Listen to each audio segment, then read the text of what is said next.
हैं, सबको हम हार्दिक अभिनंदन करते हैं, प्रणाम करते हैं। दोस्तों, बाबा साहब भीमराव अंबेडकर की जयंती मनाई जा रही है। देश में बहुत लोग मना रहे हैं, सरकारें भी मना रही है, लेकिन आप इस चीज को समझिए कि क्या हम जयंती मनाएं, ये गमछा अपने शरीर पर धारण करें, ताली पीटें और चले जाएं। जिस देश में सदन में सर्वोच्च नेता, देश का गृह मंत्री जैसे पदों पर आसीन व्यक्ति बाबा साहब भीमराव अंबेडकर को सदन में अपमानित करने का काम करता है, और उसी पार्टी का नेता हम लोगों के बीच बाबा साहब के बारे में बता के जाता है और हम लोग ताली पीटते हैं, तो ये देश में एक दुर्भाग्य की बात है और उसको हम विरोध भी नहीं करते हैं। तो कहीं न कहीं हम बाबा साहब की जयंती मना रहे हैं कि नहीं मना रहे हैं, इस पर कहीं न कहीं संदेह है। कार्यक्रम करने का उद्देश्य सिर्फ मंच लगाना और ताली पीटना नहीं होता है। आप बाबा साहब ने कितने मानदंडों पर खरे उतरे हैं, कितने गरीब पीड़ितों का उद्धार किया है। 10 साल आपने यहाँ पर शासन किया है, सत्ता में रहे हैं। आप बताइए जो औराई विधानसभा में कितना बाबा साहब भीमराव अंबेडकर का मूर्ति लगा। मैं कल सरोज पासवान को बोल रहा था, जो भाई आप इतना अच्छा आयोजन कर रहे हैं, हम लोगों के लिए गौरव की बात है, लेकिन ये बात भी तो आप समझिए, जो आज भी आपको बाबा साहब भीमराव अंबेडकर की मूर्ति लगाने के लिए चंदा करने की जरूरत पड़ रही है, और यहाँ सत्ता में बैठे विधायक, सांसद जो केंद्र तक हैं, एक मूर्ति नहीं बनवा सकते, एक चबूतरा नहीं बनवा सकते, तो वैसे लोगों के को तो ऐसे आयोजन में आने नहीं देना चाहिए था। ऐसे आयोजन में हम लोग उनका ताली बजाते हैं, गुणगान करते हैं, तो ये इस देश के लिए दुर्भाग्य की बात है।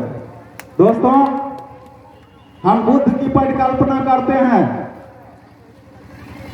ओम नमो बुद्धाय और जय भीम के नारे भी लगा देते हैं, लेकिन हम मांस मदिरा का सेवन करते हैं, पशु पक्षियों का कत्लेआम करते हैं और कहते हैं जो हम बुद्धवादी हैं, हम अम्बेडकरवादी हैं, तो हमको एक बार सोचना पड़ेगा जो हम क्या कर रहे हैं, कैसे कर रहे हैं और हमको क्या करना चाहिए, किसका हमें आवाज बनना चाहिए, किसके लिए हमको लड़ना चाहिए।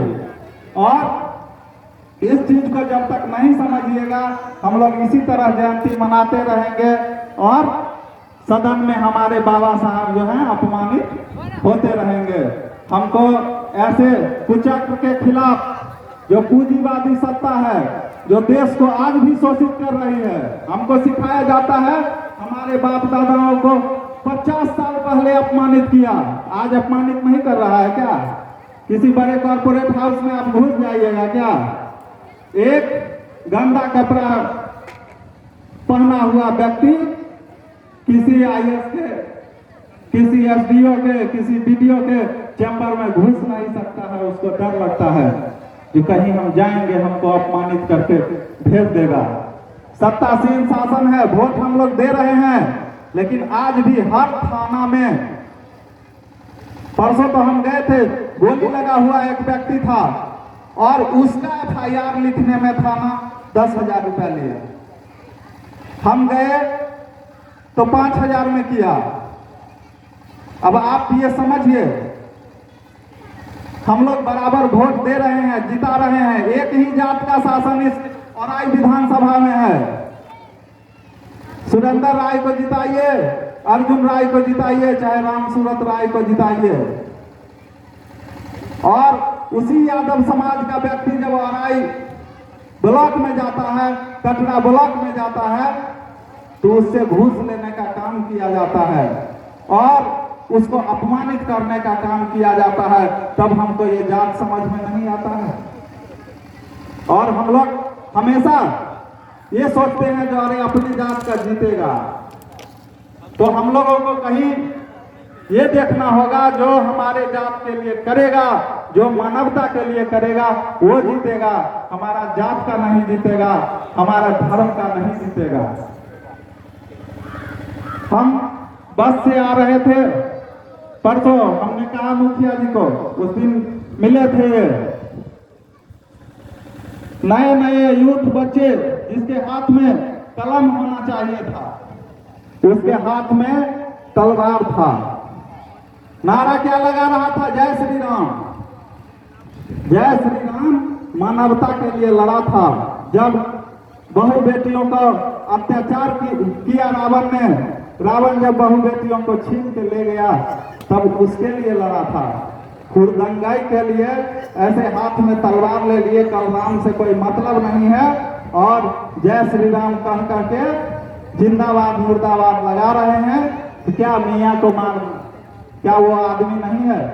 कण कण में भगवान की परिकल्पना तुम करते हो क्या? मुसलमान के शरीर में जब कण कण में भगवान है तो उसके अंदर में भगवान नहीं है? वो ड्राम तुमको नहीं दिखता है? मस्जिद को तोड़ दो, मस्जिद भी आवाज देगा, मंदिर भी आवाज देगा, तब ना हमारे देश और बाबा साहब के संविधान की परिकल्पना पूरी होगी। इस सब हम लोग सिर्फ जयंती मनाएंगे, नारे लगाएंगे। और आप एक बात समझ लीजिए, सबसे ज्यादा किसके बच्चे थे जो हाथ में तलवार लिए हुए थे और बड़ा बड़ा डंडा लिए हुए थे? वो किसके बच्चे थे? सब गरीब गुरबा दलित के बच्चे थे। और वो बच्चे 4 साल ऐसे ऐसे झंडा उठाएंगे और 5वां साल दिल्ली मुंबई कमाने चले जाएंगे। उनको कुत्ता पूछने वाला नहीं रहेगा। हम भी बाहर कमाने जाते हैं, हमको कोई पूछने नहीं आता है, लेकिन हम क्या कर रहे हैं? तो हम एक गलत प्रथा को चलाए जा रहे हैं। अगर उसके विरोध में उस समय में बाबा साहब अम्बेडकर उठे थे तो आज हमको भी उठना होगा उसके विरोध में, तब हम इसकी परिकल्पना को पूरा कर पाएंगे।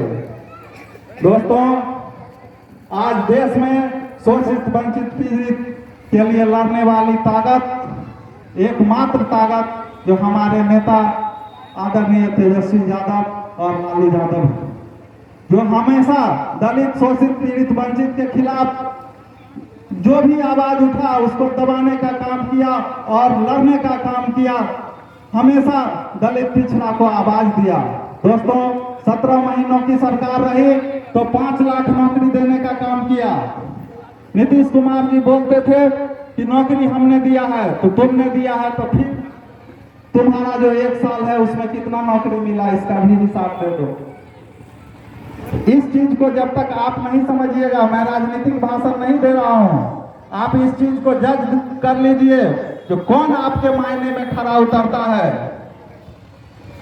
उसको आप एक बार देखिए। कौन सा मंत्री शासन ला रहा है, कौन ब्लॉक में भ्रष्टाचार और दलाली को बढ़ावा दे रहा है।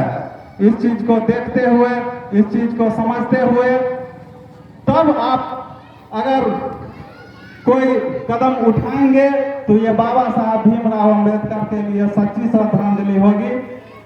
बहुत लोग हैं, बहुत तरह की बातें हैं, हम समता का भाव रखते हैं, सबके अंदर भगवान है। और इस चीज को जिस दिन समझ लीजिएगा तब न कोई शोषित रहेगा, न कोई पीड़ित रहेगा, और तभी बाबा साहब भीमराव अंबेडकर हो चाहे गांधी हो, उसका सपना साकार होगा। अगली कड़ी में मैं